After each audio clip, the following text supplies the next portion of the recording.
Hey everyone, welcome back to English Espresso. I'm Sarah, and I'm so excited about today's topic. We're diving into how to supercharge your English skills with daily conversation podcasts. Hey Sarah, and hi everyone. I'm Emma. I'm thrilled too. Podcasts are like the secret weapon for language learning, especially at the intermediate level. So, what makes them so special?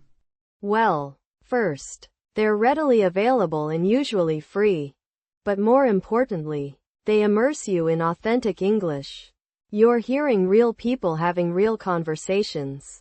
It's not the stilted textbook English. It's the real deal. Exactly. And that's crucial for intermediate learners. You've got the basics down. Now it's about understanding nuance, slang, and the natural flow of conversation. But how do you choose the right podcast from the bajillion out there? That's the million-dollar question. First, consider your interests. If you love history, find a history podcast in English. The more engaged you are with the topic, the easier it will be to focus and absorb the language. Totally. And don't be afraid to try a few out. Check the episode length too. Starting with shorter episodes, maybe 15 to 20 minutes, can be less daunting. You're less likely to get overwhelmed. Good point, Emma. And pay attention to the speaker's accents. If you're preparing for a job interview in the UK, listening to a British podcast would be super beneficial. Oh wow. That's smart. Okay. So we've found a podcast we like. Now what? Just listen passively while we do the dishes. I mean, I do that, but I don't think it's super effective for language learning. Haha, I'm guilty of that too. But active listening is key. Grab a notebook and pen. Listen for new vocabulary, idioms, or phrases that you don't understand. Write them down. Right. And don't just write them down. Look them up. Write down the definition and maybe an example sentence. I use a flashcard app on my phone to review them later. It's surprisingly helpful.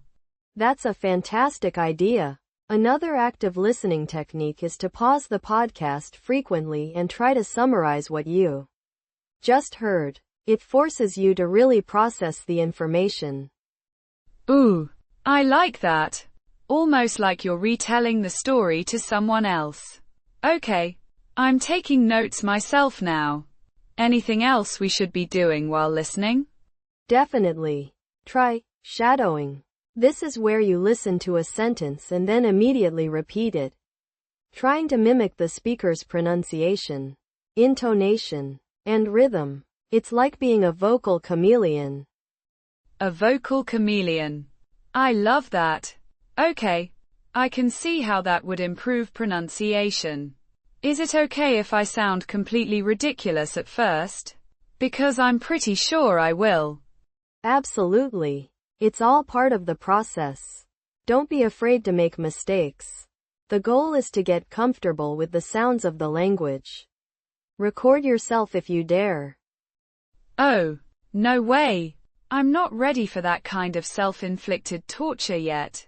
But seriously, shadowing sounds like a really effective technique. So, we're actively listening, taking notes, shadowing. How do we actually use this stuff in real life? Great question. The key is to actively incorporate the new vocabulary and phrases you've learned into your own conversations. Look for opportunities to use them, even if it feels a bit awkward at first. Awkwardness is my middle name. But you're right. You have to actually use it, or you'll forget it. Maybe try writing a short journal entry using some of the new words. Perfect. Or try having a conversation with a language partner or tutor and challenge yourself to use at least 3 new phrases from the podcast. It's like a little language scavenger hunt. I love that. Okay. So we're actively listening, taking notes, shadowing, and then using the language in real life. Sounds like a solid plan. But what if I just don't get something?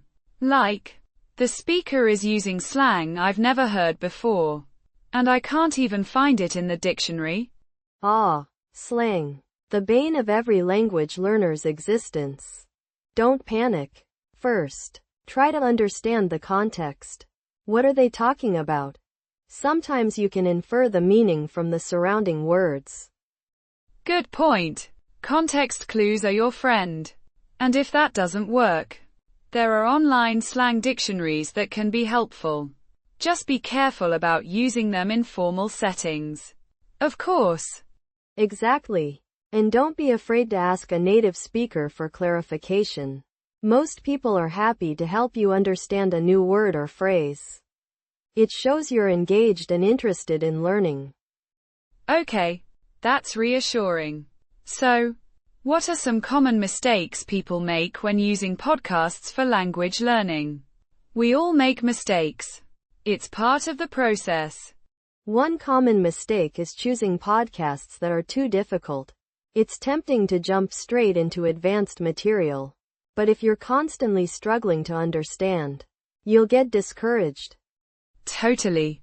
It's like trying to run a marathon before you can even run a 5K. Start with something manageable and gradually increase the difficulty as you improve. It's a marathon, not a sprint. Another mistake is being too passive. Just listening without actively engaging with the material is like watching a cooking show without actually trying the recipes. You might learn something, but you won't really master the skill. That's a great analogy. And finally, don't be afraid to experiment. Try different podcasts, different techniques, and find what works best for you. There's no one-size-fits-all approach to language learning. Exactly. So, to recap, choose podcasts that are interesting and appropriate for your level. Actively engage with the material by taking notes and shadowing. And don't be afraid to make mistakes. It's all part of the journey. Perfect. Now, before we wrap up, let's answer a couple of common questions we get about using podcasts for English learning. First one. How often should I listen to podcasts? Single quote. That depends on your schedule and your goals. But even just 15 to 20 minutes a day can make a big difference. Consistency is key. It's better to listen a little bit every day than to binge listen for hours once a week. Agreed. It's like learning to play an instrument. You can't cram the night before a concert and expect to sound amazing. Little and often is the way to go. Okay, next question. What if I get bored of the podcast? Single quote.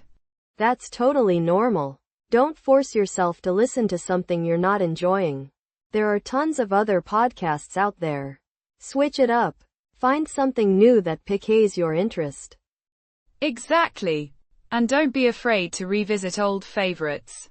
Sometimes you'll pick up on things you missed the first time around. It's like re-watching a movie and noticing new details. You know what? Another tip is using a podcast app that allows you to speed up or slow down the playback. If someone speaks too fast, slowing it down can help you understand better.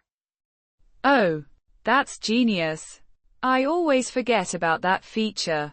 Okay, Sarah, any final words of wisdom for our listeners who are ready to dive into the world of daily English conversation podcasts?